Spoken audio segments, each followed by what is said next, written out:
Love you.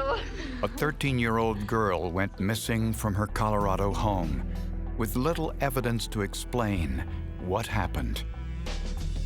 The investigation dragged on for 2 long years until an alert fingerprint examiner found a serious flaw in the system.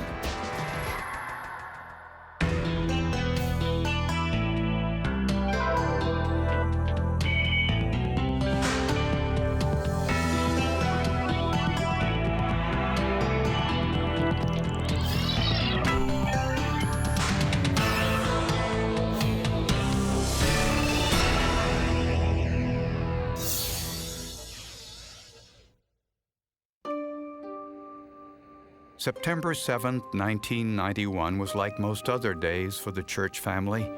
Diane Church got the kids off to school, ran errands, went grocery shopping, and planned to spend a quiet evening with her family. The plans for that night originally was to be at home and just do whatever we do. Probably read them stories and that kind of stuff that moms do. Then Diane remembered her older sons had a Boy Scout meeting that night. Diane's other children, 5-year-old Sage and 13-year-old Heather, wanted to stay home. Heather didn't want to go and hang out with all those crazy boys, and so she asked if she could babysit that night. And so we said, sure, fine, whatever. And we took off and went to the Cub Scout meeting. Heather had taken babysitting classes, so Diane had no qualms about leaving her in charge. Later that night, Diane called home to check in.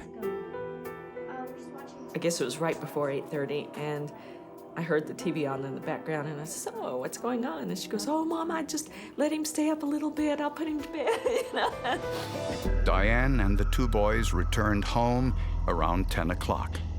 The house was dark, and for some reason, the front door was unlocked. She assumed Heather and Sage were asleep. Sage was in bed, but Heather was not. She was so little, and she had such a big fluffy comforter that I just figured she was under the comforter. So I said, well, go look again. So he goes and looks again and comes back, and he goes, no, she's not in there.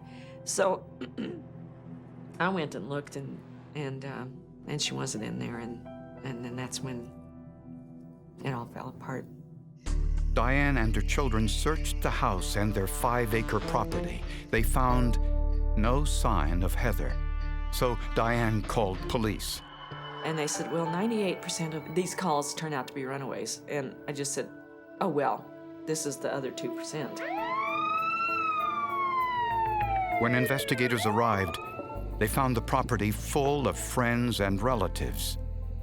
For forensic technicians, this was a potential problem. When there's a multitude of people that have been there for a prolonged period of time, pretty much everything and anything that could be touched has been touched.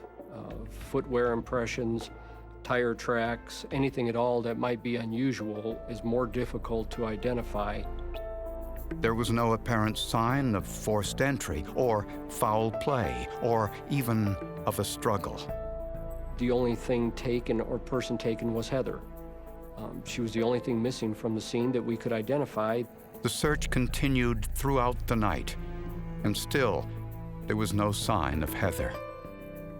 The next morning, Diane Church noticed that the screen on her bedroom window was askew. Evidence technicians found 3 fingerprints on the outside of the screen's frame. The prints themselves were very fresh. In this particular case, on that particular screen, they were very distinct prints.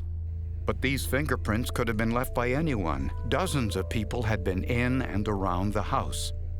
But this was a busy household, just like many of our households. There were hundreds of prints throughout the entire house. It was a process that would take days, perhaps weeks, and they were no closer to finding Heather. What happened to Heather Dawn Church became the mystery for this entire region. People were talking about it, people were worried, people were scared. What's your favorite violin song to play? The Devil's Dream.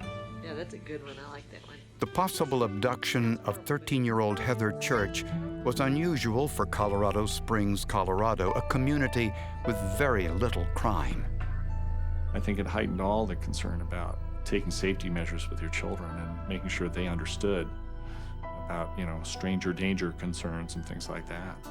Diane Church and her family lived in a sparsely populated area, which meant a kidnapper could have abducted Heather without drawing much attention. It was this 13-year-old girl who was home, and yet her brother was left behind. She disappeared, and her brother was just still sleeping in his bed. It all was a very suspicious situation right off the bat. An FBI profiler agreed. Since there was nothing missing from the home and no signs of violence, the profiler suggested Heather's abductor might be someone familiar with the family and their routines. It's a very high percentage of crimes of that nature that family members are involved. So you always look at the parents, you always try to check out their alibi, or check out their motive, and if there's any evidence of bad character at all. The first suspect on the list was Heather's father. At the time, he was separated from Diane Church and living on his own. The FBI wanted to talk to me, and for about 4 hours, I had like you see in the movie, the good guy, bad guy scenario, FBI agents asking me all these questions that some of them were really hard to imagine. They were very, very personal things that, how I felt about my daughter. But Mike Church said he had an alibi for the time Heather went missing. He attended a support group meeting for divorcees with plenty of witnesses. He left the meeting at 9:30. There was a short time gap from the time he left the workshop to the time he was called at his residence. That gap had to be filled in. He also passed a polygraph test. One of the detectives did come to my work, and he asked to see me. At that time, I said, "Am I still considered a suspect?" And he says, "Mr. Church, yes, you are."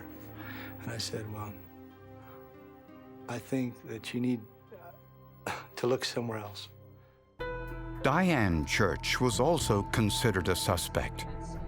They gave me a lie detector test, a horrible thing to go through to go to the police station and be fingerprinted and lie detector test and all this kind of stuff. The only potential evidence at the scene was the fingerprints on the bedroom screen. The prints were compared with those in the database of the Colorado State Bureau of Investigation. There was no match. Next, the sheriff's office sent the prints to the FBI and their automated fingerprint identification system, or AFIS. It's one of the largest fingerprint databases in the world, at the time containing over 45 million prints. Our impression at that time was that if we submitted those fingerprints to the federal AFIS system, that we were covering the broadest spectrum that could be accessed. Again, there was no match. As a father, I felt like I should have been there, and I wasn't. I was going through a failed marriage, and then I wasn't there as a father for my children, so I blamed a lot of that on myself. Why wasn't I there? My biggest wish was that somebody had taken her who had lost a kid of their own. And that was what I clung to.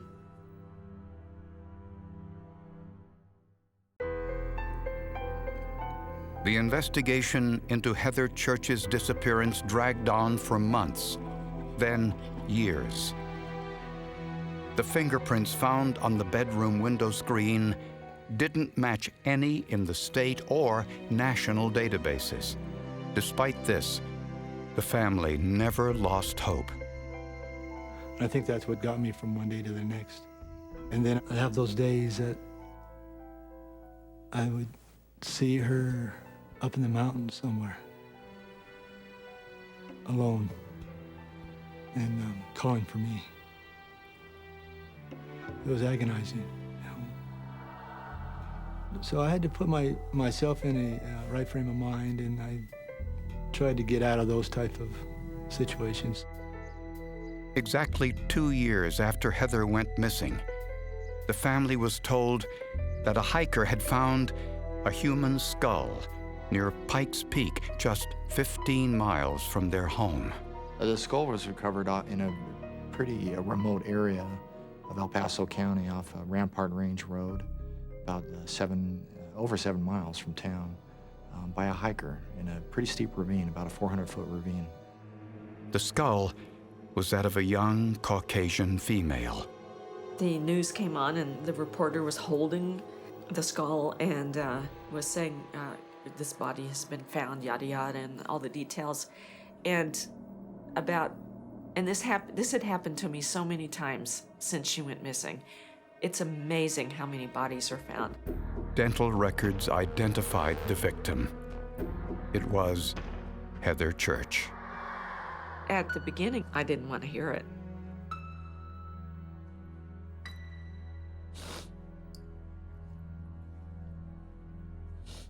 For like 24 hours, I kept on saying, "Are you sure?" I must have said that 100 times. The autopsy revealed the manner of death was homicide. The medical examiner was able to conclude that Heather died of blunt force trauma to the right rear of the head. In the area where the skull was found, investigators discovered a pair of girls' pajamas, but surprisingly, her mother said they weren't Heather's. With no other clues, it looked like the case might go cold again.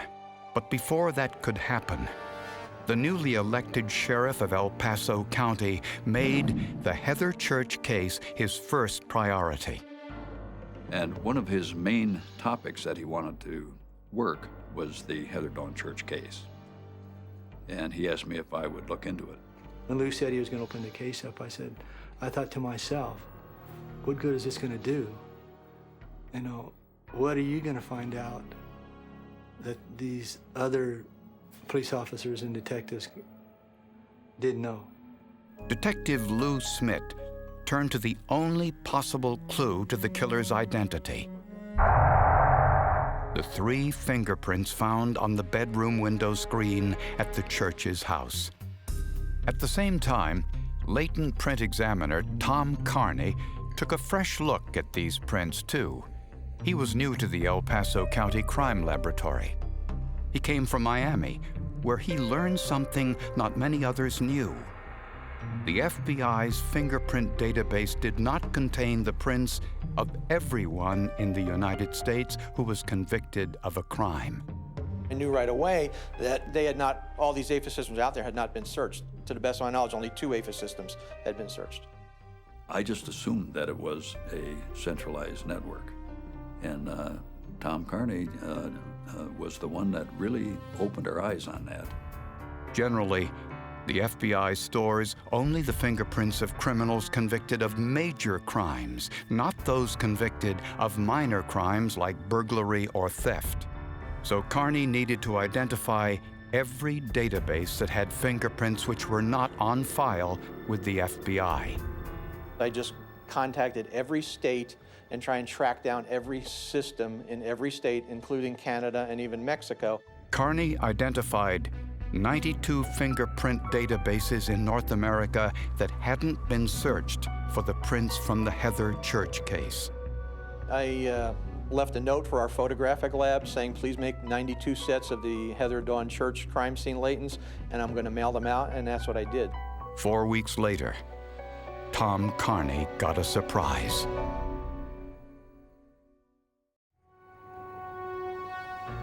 Finally, after 2 long years, Colorado law enforcement officials got the break they'd been hoping for. They compared the fingerprints from the Heather Church case with 92 databases not connected to the FBI's APHIS registry, and their efforts were richly rewarded. Actually, it was my wife. We were standing at home, and the phone rang, and it was the department saying that they had just made a match. The fingerprints matched 42-year-old Robert Brown, who'd been arrested in both Louisiana and California and served time in prison for car theft. He had a criminal history in both of those states. Nothing for murder, but we knew he was a felon. Brown's fingerprints didn't make it into the FBI's database because his offense was comparatively minor. When Louisiana notified us that they had matched the prints to a subject named Robert Brown, we immediately went into our files and our databases to find out where Robert Brown lived, and we found that he lived just a quarter mile away from Heather Church. Brown worked as a tree farmer and was married with one grown son. Colorado officials put Brown under surveillance and arrested him walking out of an art supply store. Based on what I saw, he was pretty calm. He didn't really have a reaction. Didn't look surprised, didn't overreact. You could just see in his face, it's like, you know, you got me. When questioned, Brown denied any involvement in Heather's murder. Why are your fingerprints out there, Robert? My fingerprints aren't out there. I'm guaranteeing you that I ain't lying to you. Your fingerprints are there. Do you want me to show you the document that identifies your fingerprints? What I want you to do is fingerprint me again and have somebody who knows what they're doing compare. We've had 4 people that know what they're doing compare They're them. gonna they need to do it again. I mean, you know, I've got the same fingerprints I've had all my life. Prosecutors believe Brown's motive was burglary. On the night of the crime, Heather Church was babysitting her brother Sage. Her mother called at 8:30 to check on them.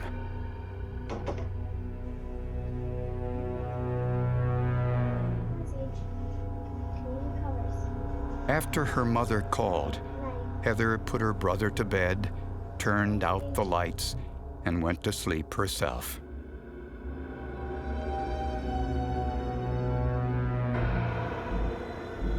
Brown arrived at the Church's home sometime after 8:30.